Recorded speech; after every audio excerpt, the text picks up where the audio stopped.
계속해서 세 번째 제언 발표 함께 하시겠습니다. 네, 이용만 교수님께서 함께 해주실 텐데요. 이용만 한성대 부동산학과 교수님께서 지속 가능하고 부담 가능한 주택금융 정책 방안에 대해서 말씀을 해주시겠습니다. 여러분 큰 박수로 환영해 주시기 바랍니다. 방금 소개를 받은 한성대학교 이용만입니다. 일단 이 도시와 공간 포럼 첫 발걸음에 첫 세션에 발표할 수 있는 영광을 얻어서 기쁘게 생각합니다. 제가 오늘 이제 지속 가능하고 부담 가능한 주택 금융을 위한 정책 방향에 대해서 말씀을 드리겠는데, 이 사전에 15분 내로 끝내달라는 얘기를 들었습니다. 처음 올 때 한 20분 내에 이거 어떻게 끝내지 이러고 있었는데 15분 만에 끝내라고 그래서 최대한 노력은 해보겠다고 그렇게 얘기는 했습니다. 노력은 해보도록 하겠습니다. 주택금융에 있어서 서로 상반된 두 가지 정책 목표가 있는데, 하나는 금융 안정성이에요. 아니 이거를 거식 안정성 규제라는 거로 이제 얘기를 합니다. 또 하나는 금융 포용성입니다. 우리가 주거의 안정성을 위해서 금융이 포용성을 가져야 된다라는 겁니다. 주택금융에 있어서 거식 안정성 규제가 필요한 이유는 이미 우리가 2007년, 8년에 경험했던 국제금융위기에서 보는 것과 같이 과도하게 주택 부분에 유동성이 들어가 가지고 주택 가격이 오르고, 거기에 의해 가지고 결국 주택 가격의 붐이 이어서 나중에 이 크래시가 왔을 때 이제 금융 시장이 안정성을 잃게 되고, 더 나가서 거시 안정성까지 잃게 된다. 이게 이제 가장 중요한 이유인 것 같습니다. 근데 주택 금융의 포용성이 더 중요한 이유는 가계의 주거 안정에 있어서, 그 다음에 가계의 자산 형성에 있어서 금융이 매우 중요한 역할을 한다는 겁니다. 특히 생애 최초 주택 구입을 하는 사람이라든가 청년 계층의 경우에는 두 가지가 부족을 해요. 소득이 부족하고, 또 하나는 이제 자산 형성이 부족해서 소위 말하는 다운 페이먼트를 할 수 없습니다. 그런 사람들을 그대로 놔두게 되면, 금융이 포용을 하지 않으면 결국 양극화만 더 심화가 될 수가 있는 겁니다. 주거 안정성도 필요한 거고요. 이 상반된 주택 금융의 정책 목표를 어떻게 이제 조화시킬 건가, 이게 이제 가장 이제 중요한 이슈인 것 같습니다. 주택금융의 거시의 건전성을 해소하지 않는 내에서 금융 포용성을 높이는 방안을 좀 찾아봐야 될 거 아닌가, 그런 생각에서 제가 여기 제목을 지속 가능성, 이거는 거시 건전성을 유지하면서 부담 가능한 금융 포용성을 강화하는 주택금융이라고 얘기를 지었습니다. 그렇다면 각국에서 소위 말하는 거시의 안정성을 위해서 주택금융의 LTV나 DTI 규제를 이제 하고 있는데, 이 추세를 보게 되면 대략 2007년 국제금융위기 이후 거시 건전성 규제를 대부분의 나라에서 도입하고 있습니다. 우리나라는 비교적 일찍 도입을 했어요. 일찍 도입한 이유는 결국 주택 가격이었습니다. 주택 가격이 지나치게 높은 것을 억제하려는 수단으로 LTV를 이제 사용을 했던 거죠. 네, 이 유럽의 경우, 그런데 일반적인 상황을 보게 되면 유럽의 경우 이 LTV, 그러니까 거시 건전성을 유지를 하면서 LTV 비율을 규제하는데, 그 기율 수준을 보게 되면 70에서 80%입니다. 70에서 90%예요. 근데 70%는 딱 한 나라에 있습니다. 대부분 80% 이상이고, 네덜란드는 100%예요. 그 다음에 소위 말하는 DSR, DTI 이런 쪽은 대략 한 30에서 40%의 규제를 하고 있습니다. 있고, 이제 소위 말하는 북미 지역의 경우에는 이제 80%, 그런데 모기지 보험이 있으면 이제 95%입니다. 미국의 FHA 보증대출은 96.5%까지고요. VA 보증대출은 100%까지입니다. 오세아니아, 호주나 뉴질랜드가 조금 재미있는데, 이쪽은 전체적인 레벨을 수준 통제하지 않지만 대신 전체 주택담보대출 중에서 LTV가 80%를 초과하는 모기지 비중을 제한을 합니다. 이 비중이 20% 이내.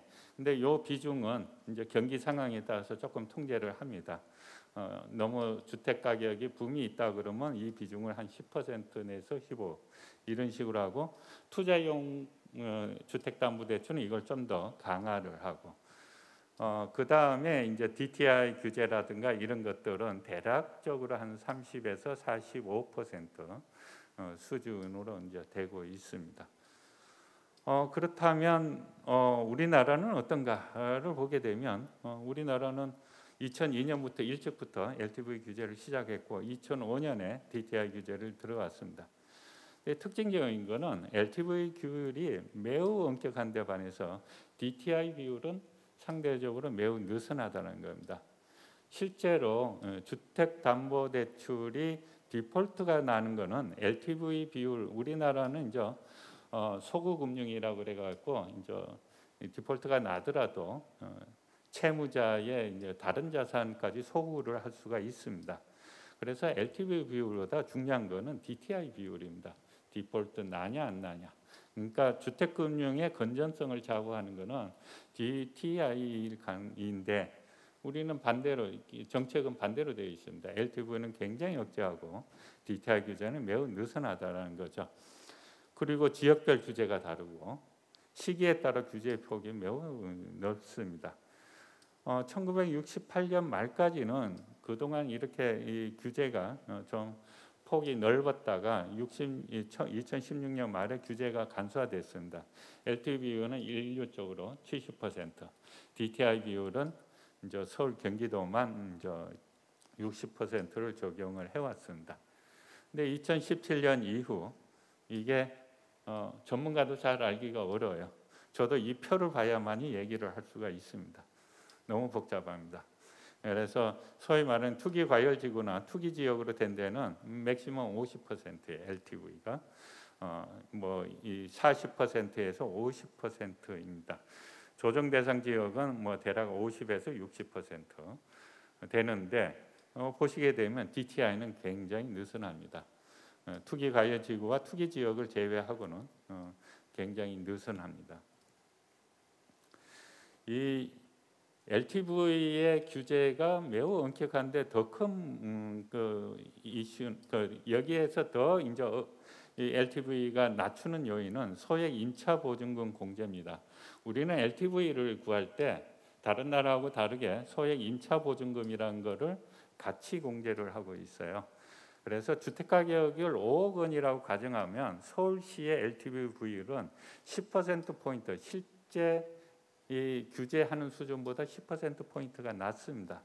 예를 들어 갖고 서울에 이게 그 무주택자 실수요자는 50%까지인데 실제 5억 원짜리를 매입을 한다라고 그런다면 이때 LTV 비율이 50%가 아니고 이 소액 임차 보증금 때문에 40%가 됩니다. 이게 주택금융공사의 모기지 신용보증과 그다음에 서울보증보험의 모기지 신용보험 등을 구입하면 이게 예외가 돼요. 예외가 되는데 이 지금 그림자 규제 때문에 이것도 가입이 쉽지가 않습니다. 지금 규제 지역에 대한 강한 LTV 규제는 규제가 약한 지역으로 수요가 전이되는 파급 효과를 유발하는 것으로 보입니다. 그런데 이런 경험이 뉴질랜드가 최근에 했어요. 뉴질랜드도 지역별로 차등적인 규제를 했는데 하니까 해당 지역은 규제 효과가 나오는데 문제는 이게 인근 지역으로 파급된다는 거예요. 그래서 이거를 폐기를 한 적이 있습니다.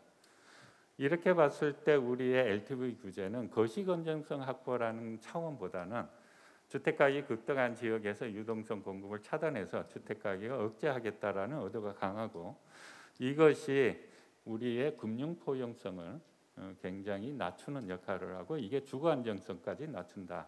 그리고 주택 부분에 있어서 소위 말하는 양극화를 가져오는 요인이 된다라는 생각입니다. 자, 그렇다면 어떻게 금융 포용성을 강화하고 그다음에 그래서 부담 가능성을 높이고 그러면서도 지속 가능성을 높일 수 있는 주택 금융을 만들 거냐. 여기에 대해서 제가 생각하는 몇 가지를 말씀드리겠습니다. 첫째는 이제 금융 포용성을 위해서 최소한 이 소위 말하는 이 자가주택 소유자, 자기 주택에 거주하고자 하는 사람한테는 이 세계적인 일종의 표준이 되고 있는 LTV 80%까지는 확대를 해줘야 되는 거 아니냐. 단 DTI는 좀 제한을 해야 된다. 40%에서 50% 정도로. 그리고 자산 축적이 적을 수밖에 없는 생애 최초 주택 구입자에 대해서는 LTV 비율을 추가적으로 확대할 필요가 있다. 앞에서 이제 말씀을 안 드리고 갔는데 이 선진국에서 이 LTV 비율을 평균적으로 한 50으로 하면서도 자가주택 거주자나 생애 최초 주택 구입자에 대해서는 이거를 올려주고 있습니다. 그러나 이것이 DTI 규제가 있기 때문에 이게 지나치게 유동성을 주택 부분에 여치는 않을 거라고 이제 생각을 합니다. 이거는 이 LTV 규제만으로도 이 DTI 규제가 의미가 없습니다. 왜냐하면 LTV 규제가 너무 낮아가지고 DTI 규제를 해봐야 아무 의미가 없는 거다라는 것을 보여주기 위해서 말씀드릴 거예요. 두 번째는 이제 금융 포용성과 함께 거시 건전성을 위해 에쿼티 타입 모기지를 확대하자라는 겁니다. 특히 이게 이제 LTV 비율을 확대할 경우 이제 자본 축적이 적고 생애 주기상 소득이 낮은 청년 계층에게는 LTV 올려봐야 이게 소용이 없습니다. 어차피 소득이 안 되고 다운 페이먼트 할 돈이 없기 때문에. 그래서 이런 계층에게 주택금융을 접근할 수 있게, 그렇다고 막 풀어줄 수가 없단 말이죠. 자산 건전성 때문에. 그래서 에쿼티 타입 모기지를 도입을 하자, 이거를 활성화하자. 이 미안 앤서피라는 학자가 하우스 오브 뎁이라고 하는 책에서 이제 이 미국의 주택금융 모기지, 이제 소위 말하는 서브프라임 모기지에 대한 원인과 대책을 얘기하면서 제시한 것 중에 하나가 뎁 베이스로 모기지를 주지 말자. 이제는 에쿼티 베이스로 주자라는 얘기를 한 적이 있습니다. 그래서 우리도 그렇게 하자라는 게 제 생각인데, 이 에쿼티 타입 모기지의 대표적인 게 이제 쌤입니다. 쌤. 이거는 이자율이 0%부터 한 1% 수준에서 왔다 갔다 할게 조정하면서 나중에 캐피탈 게인이 생기면 이거를 쉐어하는 게 되겠습니다. 캐나다가 지금 퍼스트 타임 바이어 인센티브 프로그램이라고 그래서 생애 최초 주택 구입자한테 이 소위 말하는 다운 페이먼트를 할 수 있게 한 10% 정도를 제로 인터레스트로 제공을 해주고 있어요. 나중에 상환을 할 때 에쿼티 부분에 맞춰서 상환을 하면 됩니다. 미국의 허드에서 이제 지역 개발 자금을 주는데 각 주나 지자체에서도 역시 비슷한 방법으로 다운 페이먼트를 주고 있는데 제로 이자가 없습니다. 없는 대신 나중에 지분 비율에 따라서 상환을 합니다. 영국의 쉐어드 에쿼티 스킴 비슷합니다. 그래서 이렇게 우리가 다양한 조합을 통해 가지고 소위 말하는 자본 축적이 적고 그 다음에 지금 당장은 인컴이 적은 청년 계층들한테는 금융 포용성을 높이기 위해서 에쿼티 타입 이자율이 0%부터 한 1%, 1.5% 되는 모기지를 제공을 하자라는 게 이제 두 번째 얘기고요. 그 다음에 금융 포용성을 위해서 생애 주기에 따라 소득을 고려한 상환 방법을 도입하는 거는 좋은데요. 이게 이제 잘못하면 지속 가능성을 악화시킬 수가 있습니다. 그래서 저는 이걸 도입할 때 주택연금과 연계를 하자라는 겁니다. 이 대표적인 게 점증상환 방식이나 초장기 대출 방식인데요. 지금 초장기 대출이 40년 만기로 지금 도입이 됐습니다. 문제는 초장기 대출의 경우 원리금 지급액이 적기 때문에 이 부담 가능성을 낮춰주지만 문제는 30년 뒤입니다. 30대 청년이 40년 모기지를 도입을 갖고 사게 되면 30년 이제 리타이어 하고 나서 소득이 없는데 나머지 10년을 이거를 갚아야 돼요. 디폴트 될 수밖에 없습니다. 은퇴 후 충격이 올 수 있기 때문에 이거를 주택연금과 연계시킬 필요가 있다라는 겁니다. 그래서 이제 예를 들어서 미상환 대출 잔액을 이제 주택연금에 가입을 하면서 일시인출금이라는 게 있습니다. 그거로 이거를 상환하고 연금으로 전환하게 할 수 해야지 지금 무작정 뒤에 많이 내게 또는 뭐 한 30년 뒤까지 내게 한다라고 그래서 이게 지속 가능하지는 않을 거다, 부담 가능하지 않을 거다라고 이제 생각이 듭니다. 그 다음에 이제 금융 안정성을 위해서 이제 셀 앤 리스백 이제 프로그램을 이제 도입하자라는 건데, 가계는 예상치 않은 지출 충격을 받을 수가 있고 소득 충격이 언제 올지를 모릅니다.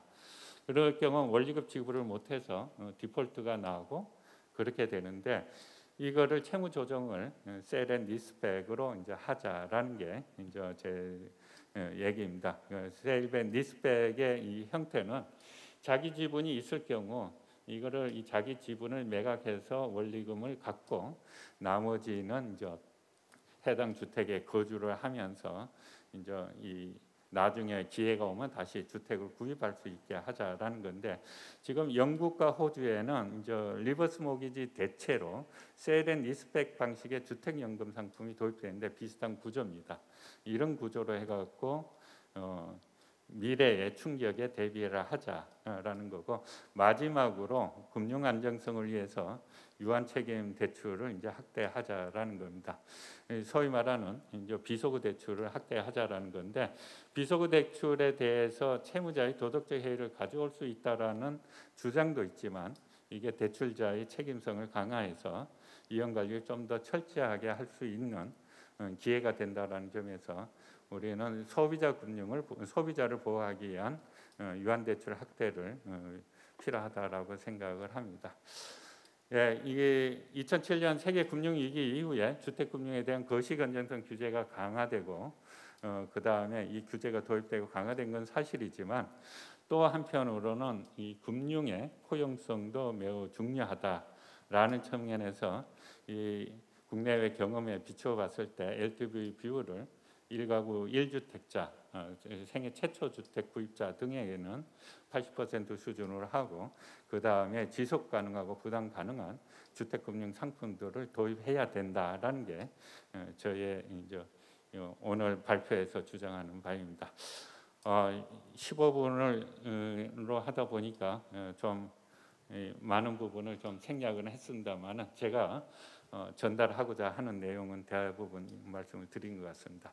이것으로 좀 급하게 좀 마무리하다 보니까 제대로 마무리가 안 됐지만 제 발표를 마치도록 하겠습니다. 감사합니다.